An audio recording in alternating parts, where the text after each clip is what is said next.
Evening, everybody. It feels like an eternity since we've talked about Chronicles. It really hasn't. It's only literally been 2 weeks, but it seems like there's been a lot that's happened in those last 2 weeks. And so we're going to do a little bit of an overview at the beginning of class as we kind of move into 2 Chronicles. This is where we're going to start, is in 2 Chronicles chapter 1. And then we'll kind of move into this section. As you can tell, there's 9 chapters, so it's quite a bit, as we have done with the last chapters, though. We're not going to take it all in one chunk. We don't do verse-by-verse references here. That's not really my style.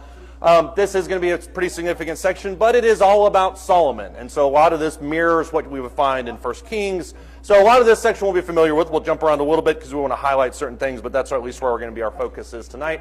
I didn't see who had the first prayer. Did anybody? Shell Gunnels.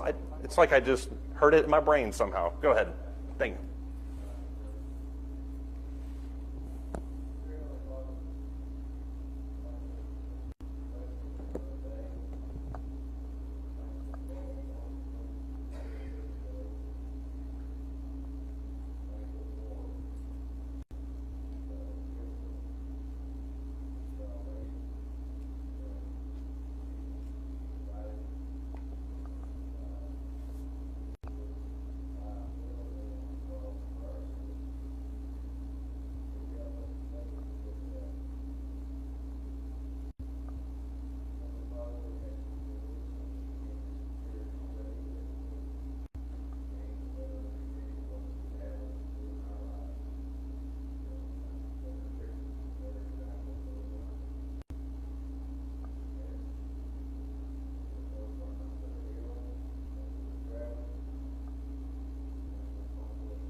Amen. Thank you. As I mentioned, it has been a while since we looked at 1st and 2nd Chronicles, so we'll kind of dive in a little bit here. Let's start with this one, though, since it's been a few weeks. What happened in 1st Chronicles? Got an entire book to work with here. So what happened in these chapters? This does not have to be an in-depth overview at all, just kind of a nice roadmap into 2nd Chronicles. Curtis, go ahead.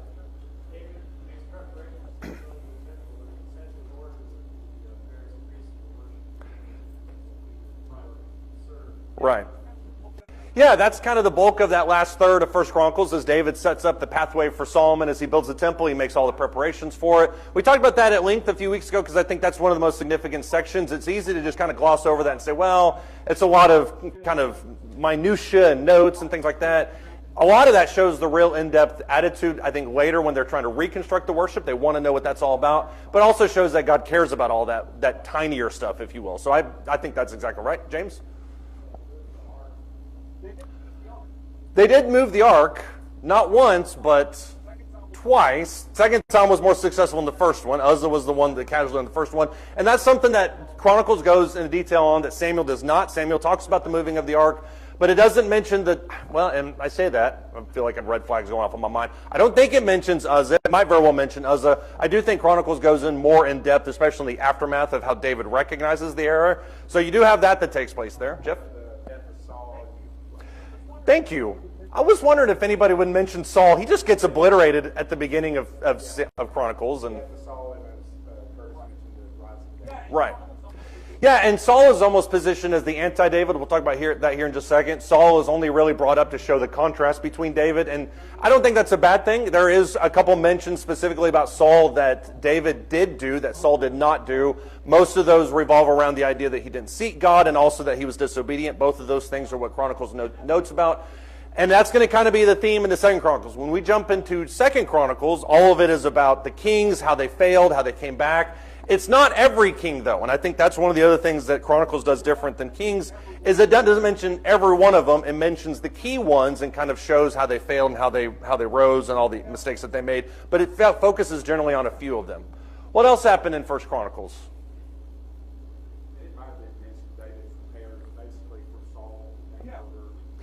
Yeah.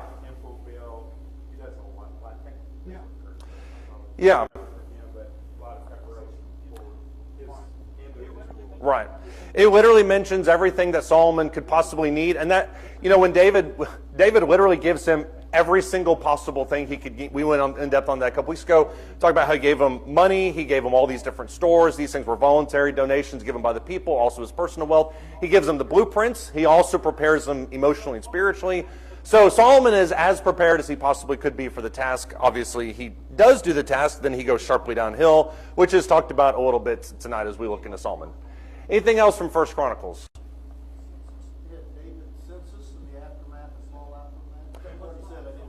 It was not, so I'm glad you brought it up. Yeah, the census is brought up, and it's basically a word-for-word copy of what happens in Samuel with a few key differences, but you're right, the census is another thing. And that's something else that we'll talk about here in just a second. A lot of this that I had up on the board has already been mentioned. David's faults are kind of glossed over in 1 Chronicles. Bathsheba, namely, is just completely ignored, but the census is not, and I think that's because it's more kingdom-oriented. So there are some differences between the two books, for sure. When I looked at 1 Chronicles, these are just the list of the things that I made Chronicles, and this is something that I never realized until we went through the study. Chronicles is literally titled in some manuscripts, The Things That Remain. That makes sense because it's a post-exilic book. It happens after the rest of the things. When they look back at 1st and 2nd Samuel, 1st and 2nd Kings, they said there's some things that need to be brought up. So Chronicles talks about all the things that kind of fall after that, the things that weren't discussed. And so most of those are of a spiritual nature. We mentioned this. Saul is the anti-David. Saul basically pops up in 1 Chronicles chapter 10 to just kind of disappear. David kind of jumps off from that, and you can see the differences between those two guys. David's mistakes are minimized, not because they're not important, but why? Why are David's mistakes minimized? David was not shy about his mistakes, by the way. But the Chronicle writer doesn't like bringing them up. Go ahead.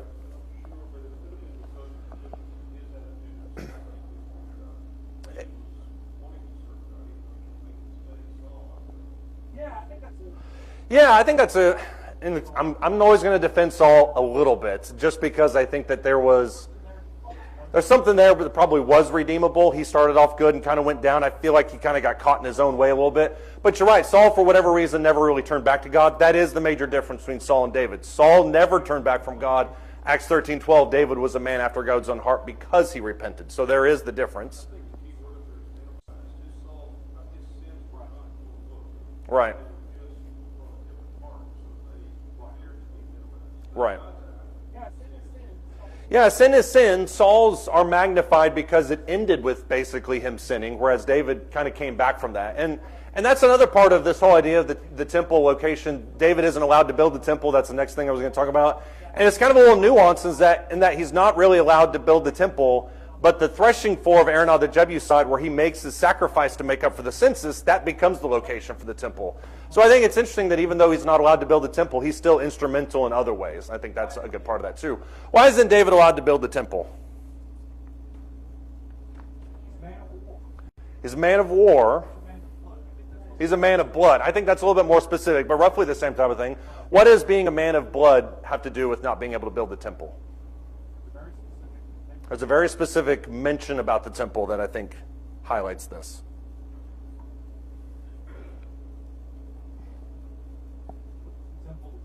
What is the temple designed to be? Go ahead. Right.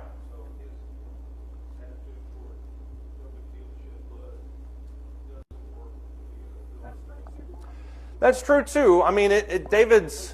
It's supposed to be a place of purity, and especially when you look at how violence and murder, and I know that David isn't, well, he is guilty of murder at least a little bit, but he's not really mentioned as, it's not a pure thing, but any kind of blood that's shed is a destruction of the image of God. And so if David is associated with that, that doesn't really lend itself well to a place of, like the temple. Go ahead. Right.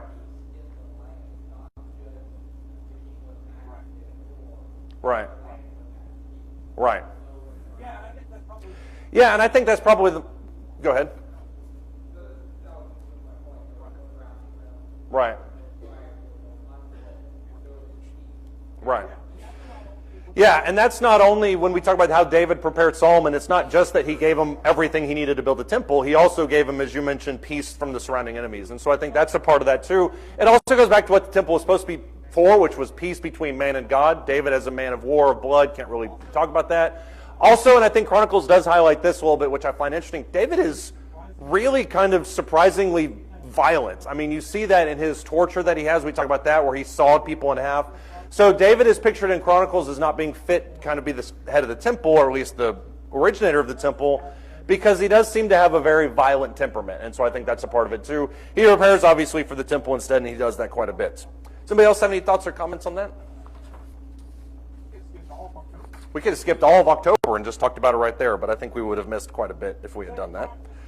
2 Chronicles chapter 1. This is where we will begin, starting in verse 7.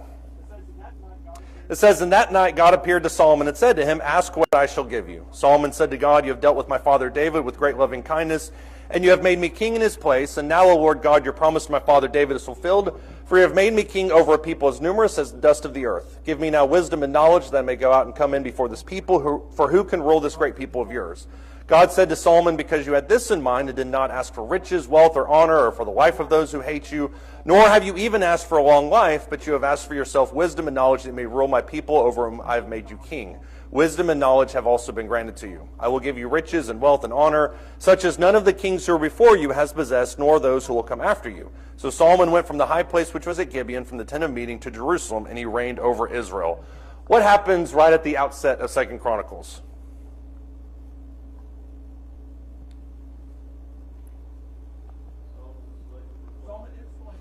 Solomon is selected to replace David. That's divinely selected, and that kind of more or less happens at the end of 1 Chronicles, but you're right about that. David is dead by this point, by the way, 2 Chronicles 1.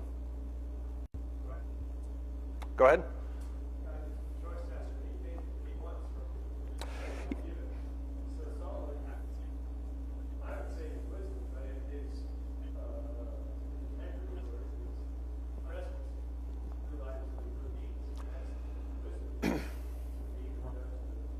Right. Yeah, it's ironically a very wise request, and that's what I think is fascinating about this, is he asks what he can give him. Solomon wisely asks for more wisdom. So I do think that's kind of a noteworthy thing. Why did Solomon ask for more wisdom? Because this is also a callback to 1 Chronicles in a way. Why does Solomon ask for more wisdom? Or wisdom in general? To lead the people. What does he know about himself, though? Because that's what he states there in 2 Chronicles. I need wisdom to lead the people. Where would he get that idea from?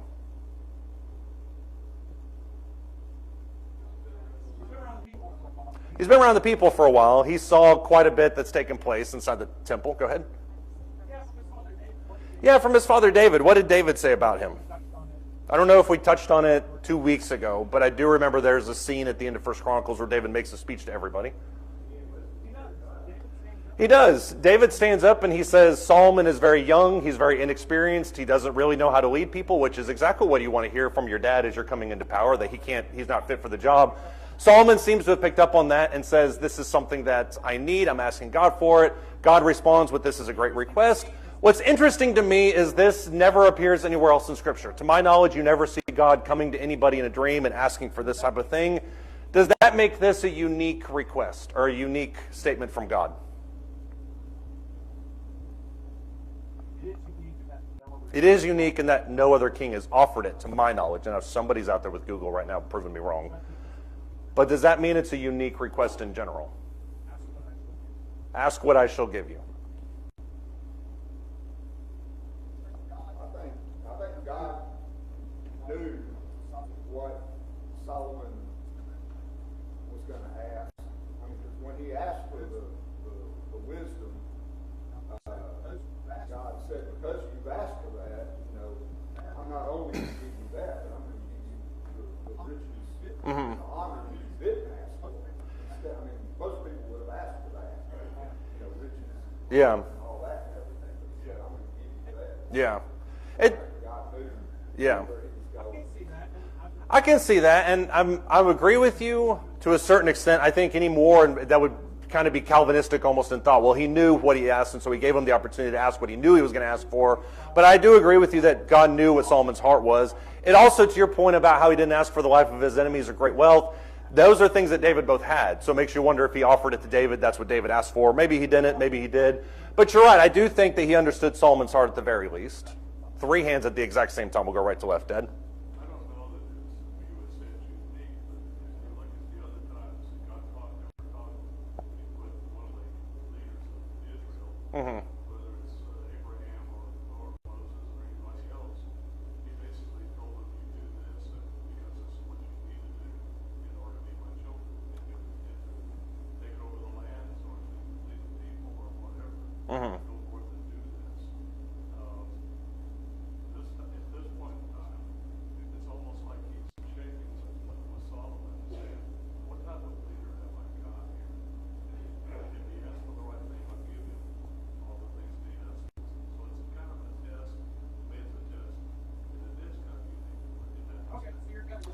Okay, so you're kind of looking at it in the same lens that John did, which is the idea of I'm asking you this to kind of test what's in your heart, or I already know what you're about, and so I'm kind of proving it. I can see both those things, although it is worth pointing out that Solomon is divinely ordained by God in 1 Chronicles to be the one that takes over for David.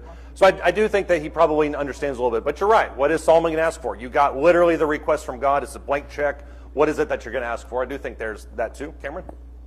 I think about this from Jesus. Right. We're talking about prayer, and it's not that God is necessarily coming to us and saying what you want. Right. Jesus does say that if we ask, it will be given. Right. He, replying, and there's all kinds of commentary on prayer from the New Testament kind of explaining this concept. Right.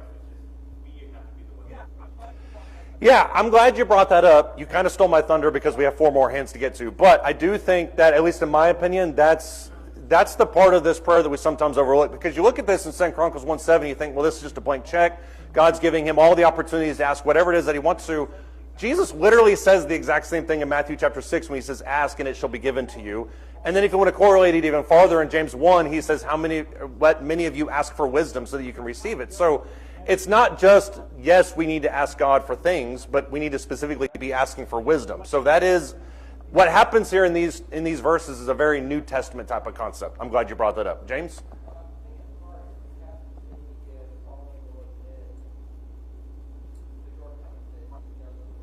Right.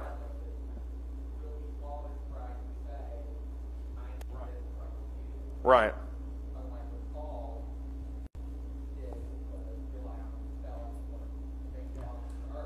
Yeah.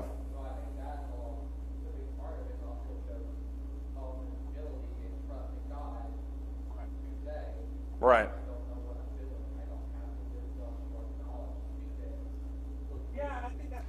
Yeah, and I think that's probably a very specific temptation for Solomon because he's coming into power relatively peacefully. If you look at 1 Kings, obviously there's a little insurrection. Joab leads that.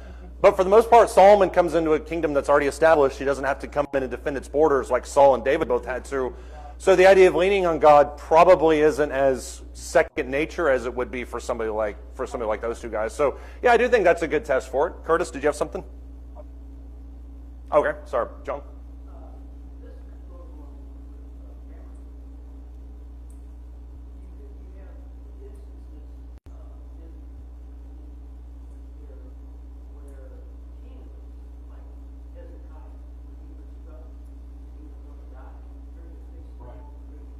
Right.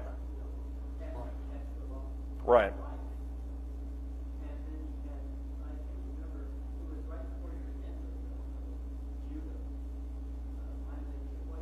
Mm-hmm.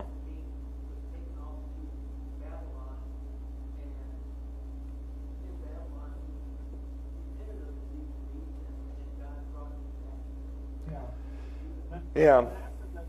Manasseh does that for sure. I think Jehoiakim or Jehoiachin, one of those two guys were the last ones.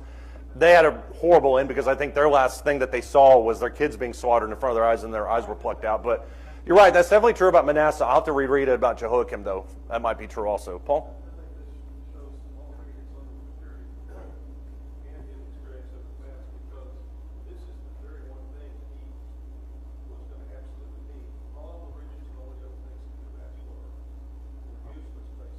Right.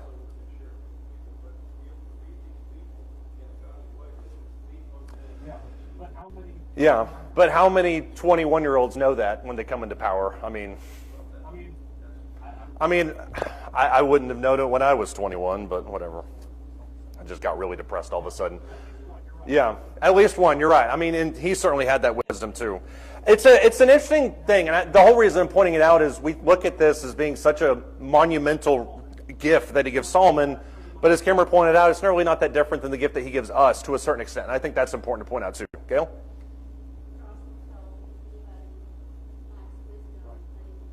Right.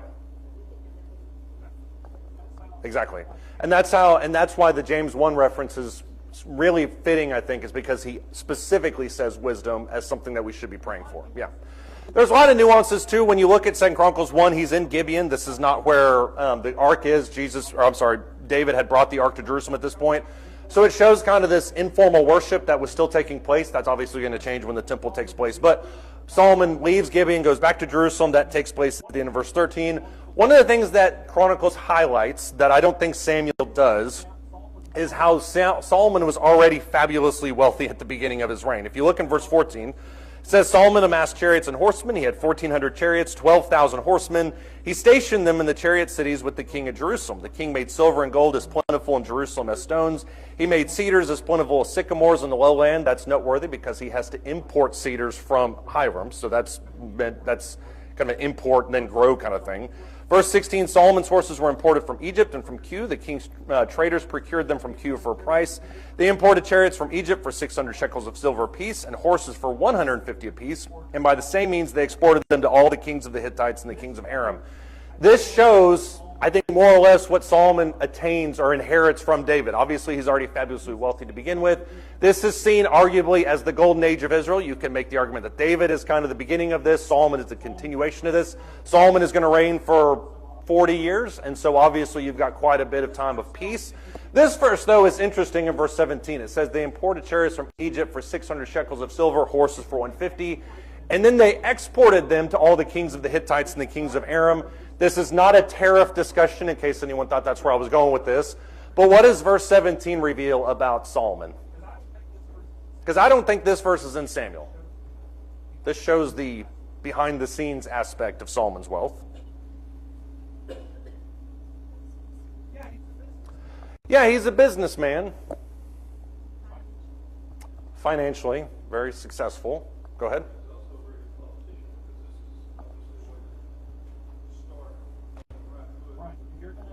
Right. If you're going to establish yourself having a good export-import operation, you obviously want that. You kind of want to have both people in your back pocket. Good politician. What does this reveal about Solomon and about Israel? Horse arbitrage, if you will.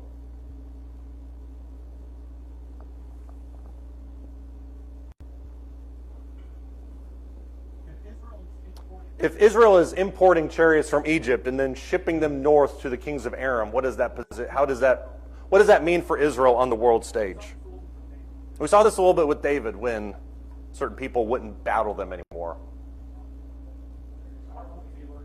They're not arms dealers. I could tell from the smirk on your face you were going to say something like that. They become very powerful. Right. And established and Right. respected, feared, all that. Exactly. Yeah. Through David, God has a God. Right. This basically confirms that Israel is a major player on the world stage, at a point to which they're almost equals with Egypt and with the kings of Aram, which are both established areas at this point too. And this rise comes within the span of 40 or 50 years. And so you're not talking about this long, drawn-out campaign where Solomon establishes this. Because of his financial savvy, his business sense, he's able to do this. It also shows the inner workings. If you're importing these things for 600 shekels and then you're exporting them for obviously more, that shows, at least in my opinion, how Solomon became rich. When God tells him in 2 Chronicles 1 that you're going to become fabulously wealthy, it's not going to be dropping buckets of gold out of the sky. This is an example of how he became fabulously wealthy. So I think it shows a little bit of that.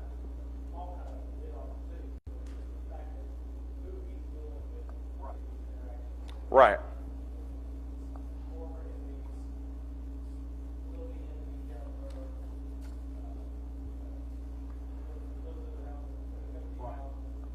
Right. Yeah, and I think specifically the mention of importing chariots from Egypt, considering those very chariots were the one that chased down his ancestors 400 and 500 years earlier, I think that stands for something. So it's an interesting note that that's who he's doing business with and what he's dealing with, because if I remember right, Deuteronomy specifically says you shall not multiply horses and chariots unto yourself. Solomon's already doing that, but he's doing it from financial gain, and you can argue the merits of that one way or the other, but I think that's a conversation for another time. When you jump forward to 2 Chronicles 9, if you jump to the very end, you get this other version of the golden age of Israel. And this is, you could very easily talk about literally everything. You could read most of chapter 9 and just be impressed by wealth and wealth and wealth. There are certain statements that are made in 2 Chronicles 9 that almost as if Chronicles is like, I don't really know how to explain to you. Okay, that was scary for a second.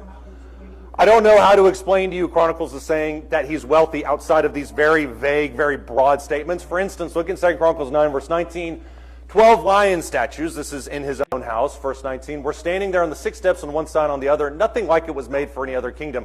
You got lion statues, 12 of them to be exact, lining the stairway up into your throne. And then there's a specific mention that nothing like it was made anywhere else. You can't go anywhere and see these types of things. These are one of a kind, or 12 of a kind rather, lions that are leading up to Solomon. And then you have in verse 20, all of King Solomon's drinking vessels were gold. Silver wasn't considered valuable. I mean, I don't know how wealthy you have to be to say silver isn't considered valuable. So obviously that's something. And then you have in verse 26, Solomon was ruler over all the kings from the Euphrates River, even to the land of the Philistines and as far as the border of Egypt, which are not super defined areas of influence and power and dominion. Keep in mind, he's talking about other nations in regards to this. When you go all the way down to the border of Egypt, that includes the Moabites, the Ammonites, certain areas down south. So this is not a small piece of land. Why is it that he's bringing all of this up? It's very braggy of Solomon. Why are we bringing all of this up in 2 Chronicles 9?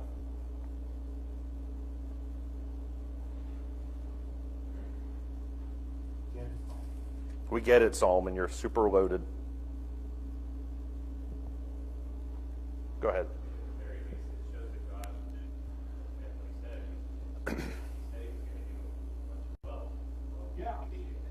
Yeah, I mean, he didn't ask for money. God gave it to him anyway. So you're right. Here it is. This is what you wanted. So this is the fulfillment of that promise. Yep. Why else talk about how fabulously wealthy he is?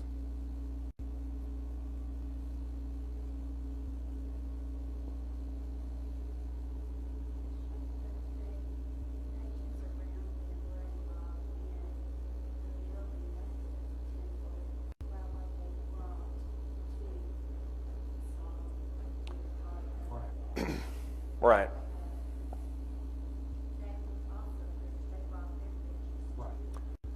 Right.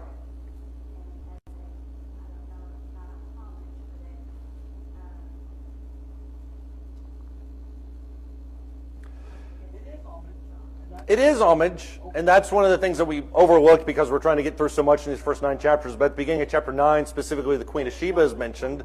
Not just her, but with a very large wagon, multiple wagons worth of gold. I think it mentions earlier in the chapter that his annual tribute from other kings was 666 talents of gold. So you're talking about quite a bit of income, not only that he's amassed for himself, but specifically other people are bringing him. So I do think you have that. That feeds into the power centralization that Israel's becoming. Why else mention that?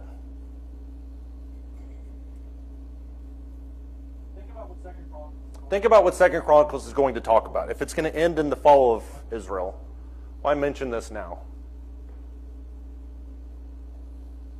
Go ahead.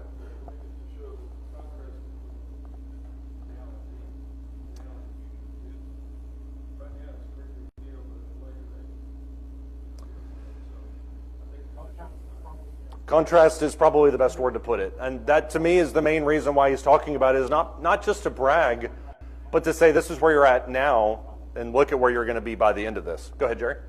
Well, it's going to make them a target of more powerful kingdoms in the coming centuries. It could. First,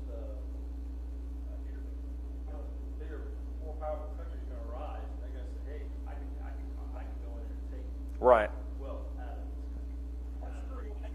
That's true, and I do think you see some of that, specifically with other kings when they realize all the stuff that's there. I do think you see some of that invitation to kind of come in and take it.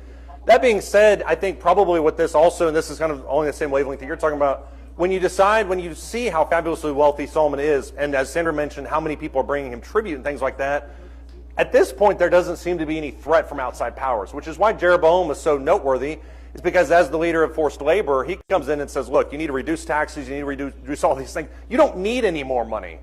And so the fact that Rehoboam says, not only am I going to tax you, but I'm going to tax you 10 times as hard as my father did, it's just overpowering and unnecessary. And so he has more money than he knows what to do with, and I think that fuels the later rebellion. So I think it creates the threat, I guess, is what I would say back on the end of that. John, go ahead.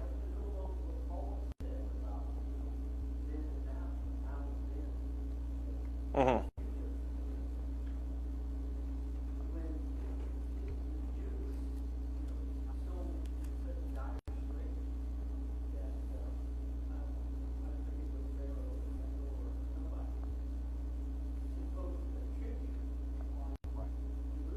Right.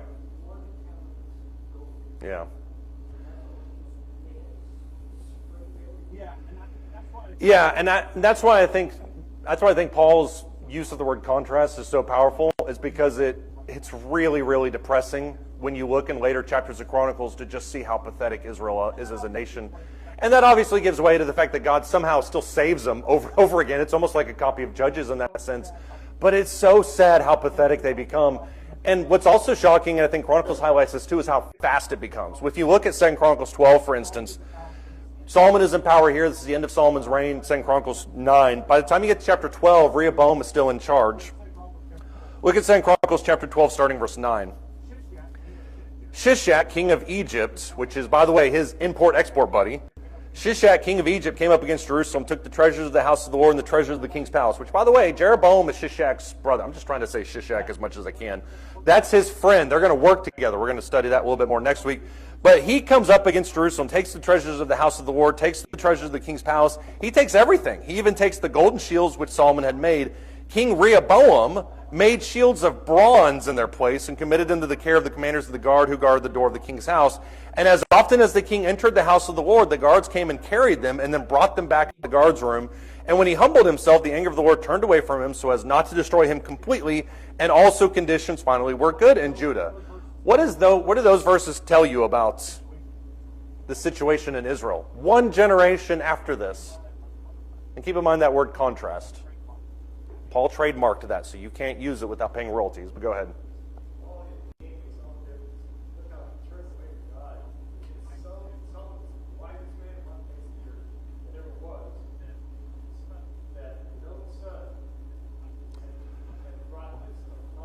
Right. We can read about, how the transition to take over the bride, say, we'll follow you. Right. He took the wrong advice. And so forth. It's definitely a Yeah, I'm trying not to say too much about Rehoboam because we're going to talk about him next week. But you are exactly right. The quality of king that's in charge makes a huge difference. Solomon, for all of his faults with a lot of things, he was a master politician and tactician. He understood exactly how to that's why he has 900 women. It's because 90% of those are political arrangements. So he understands how to handle international relations. He understands how to manage a nation. Rehoboam made one really enormous mistake and basically nuked everything. And I think what you see here is not just the plunder, but then the embarrassment of Rehoboam making shields out of bronze to mask the fact that the gold ones were taken. And to your point, if you look at verse 13 of this same chapter, King Rehoboam strengthened himself in Jerusalem and reigned. Jeroboam was 41 years old when he began to reign. He reigned 17 years in Jerusalem, the city which the Lord had chosen from all the tribes of Israel, put his name there. His mother's name was Naamah the Ammonitess. We're going to talk about that at length next week. But verse 14 is almost echoes of Saul. Look in verse 14. He did evil because he did not set his heart to seek the Lord. That's really the kind of the Rosetta Stone of the entire thing, is that Rehoboam fails because he doesn't set his heart to seek God. That's why Saul fell. That's why Solomon fell at some point. That's why most of the kings that come after fall. But that's what it all ties back to in Chronicles. Go ahead. Yeah, this is just one of the many great examples, both in Old and New Testament, of God demonstrating that when we follow Him, the blessings are limitless. It can be daily provisions, as if wandering in the desert, or it can be limitless. Yeah. Things He blesses us with, and how quickly we are to throw Him away even today. Right. When He talks in the New Testament about great and precious promises, how can we neglect so great a salvation? Right. Yeah, and that verse specifically there is, I think, really apropos because arguably the question of the Bible is, why do we turn away from God when He promises so much? And on a microcosm, or Chronicles is a microcosm of that entire idea, why do kings who have been given everything from God turn away from Him? I mean, that's a question all of us can ponder at length on our own minds, but that's kind of what it all goes back to. Does anybody else have any thoughts or comments on that? Go ahead.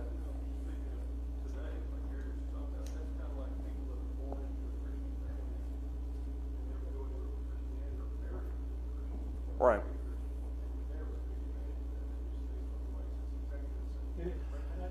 It is. And I think that's why, well, it's not the only reason, but it's one of the reasons that Peter mentions those who have tasted the sincere milk of the word and then have turned away. What are you going to do about it? I mean, it's not that they can't come back to God. It's that if they've already rejected it, why would they? Because...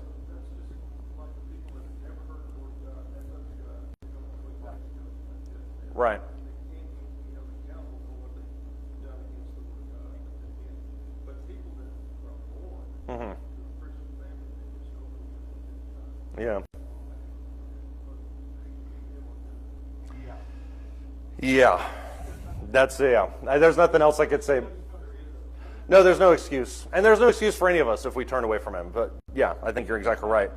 If you jump back to 2 Chronicles 2, I know we kind of jumped from 1 to the end of it. When you jump back to 2 Chronicles 2, the bulk of this material in this section resides around Solomon actually building the tabernacle. A lot of this material is repeated in Samuel, so if you're familiar, or Kings, if you're familiar with 1 Kings 1 through 8, it's essentially the same type of material. I wanted to kind of focus on the outset of it. 2 Chronicles chapter 2 and verse 1, when Solomon is still in his good graces, still in his right mind, he decides to build a house for the name of the Lord and a royal palace for himself. That's almost verbatim what is said about David in 1 Chronicles. David has the exact same mindset. Solomon has the exact same thing. The difference is he's actually going to accomplish it. If you look in verse 3 of 2 Chronicles chapter 2, it says, Solomon sent word to Hiram, the king of Tyre, saying, as you dealt with David, my father sent him cedars to build him a house to dwell in, so do for me. Behold, I am about to build a house for the name of the Lord my God, dedicating it to him, to burn fragrant incense before him, to set out the showbread continually, to offer burnt offerings morning and evening, on Sabbaths, on new moons, on the appointed feasts of the Lord our God, this being required forever in Israel. In other words, I'm going to build the temple and I need your help. The house which I'm about to build will be great, for greater is our God than all the gods. But who is able to build a house for him? For the heavens and the highest heavens cannot contain him.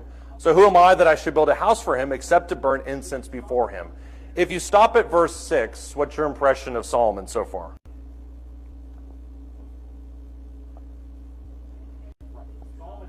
Right. Solomon has exactly the right mindset towards the temple, which is that he's great and I am nothing.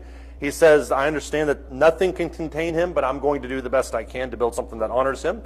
Verse 7, still talking to Hiram, send me a skilled man to work in gold, silver, brass, and iron, and purple, crimson, violet fabrics, and who knows how to make engravings, to work with the skilled men whom I have in Judah and Jerusalem, whom David my father provided.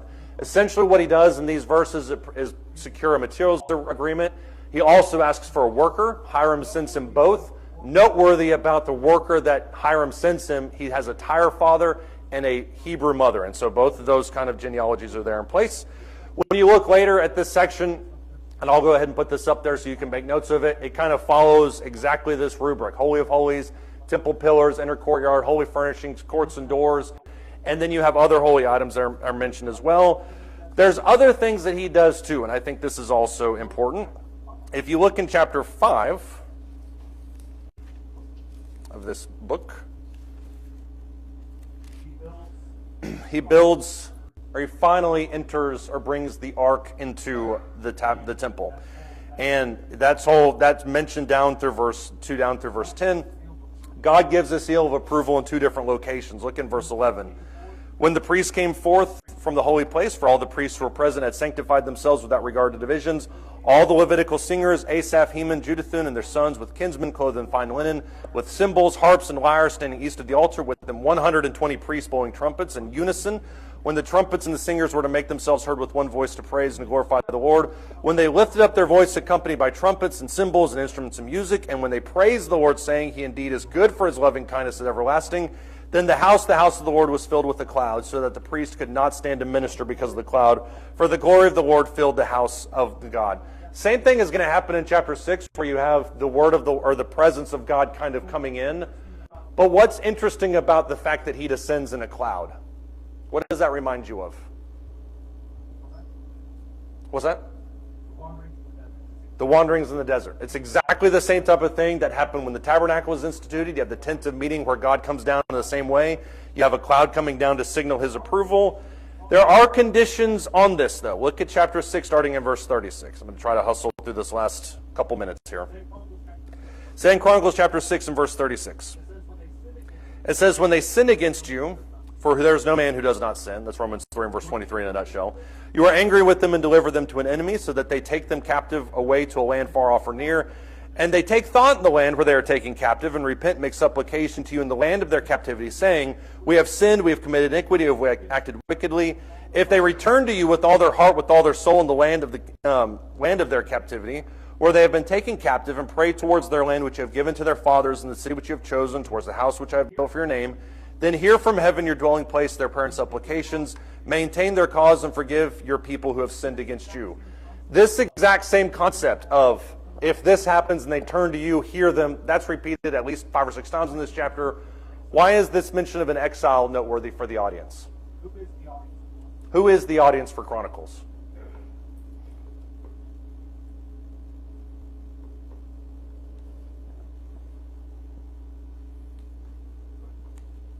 Go ahead. Right. Exactly. It's a post-exilic book, which means that the people that have come back from exile did exactly what he talked about in these verses. They thought in their captivity, hey, let's turn back to God, and God heard them and brought them back. So they're living out the fulfillment of what Solomon had said 400 years earlier, which I think is an interesting note. When you look at the end of this, it literally says, thus the work that Solomon performed, the house of the Lord was finished, top to bottom was all taken care of. Then he mentions in chapter 7, verse 14, I think very noteworthy, my people who are called by my name humble themselves and pray and seek my face and turn from their wicked ways, then I will hear from heaven, will forgive their sin, and will heal their land. Those are the other conditions that are put on this. What does it say that they need to do in order for God to do what he's going to do?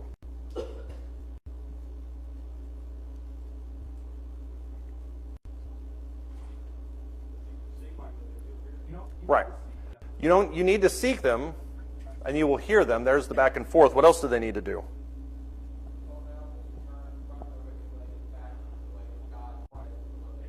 Right. They need to turn back to them. That's the other part of it. What else do they need to do? They need to humble themselves. And in a book that talks predominantly about how kings didn't humble themselves, that seems to be the X factor in the whole equation. You need to humble yourselves and then turn back to him. And that's what David did. It's what a lot of kings didn't do. But he says, if you do this, I will hear from my land, I will forgive your sin, and I will heal them. Go ahead. That's ultimately what it is. We talked about that a little bit earlier when Gary mentioned that, about how, why do people throw away things that are so good in their life? I mean, I don't know. But God provides an opportunity to acknowledge it and at least turn back to him. So, does anybody else have any thoughts or comments? Yeah. I think Solomon was consumed by his ego more than anything else. That's just my opinion. But when he chases Jeroboam off into the wilderness, I think that's just his ego that's talking. I think emotion and impulse and lust drives him more than logic and reason, which he certainly had. Yeah. All right, we'll pick up with Rehoboam next week. Thank you, guys.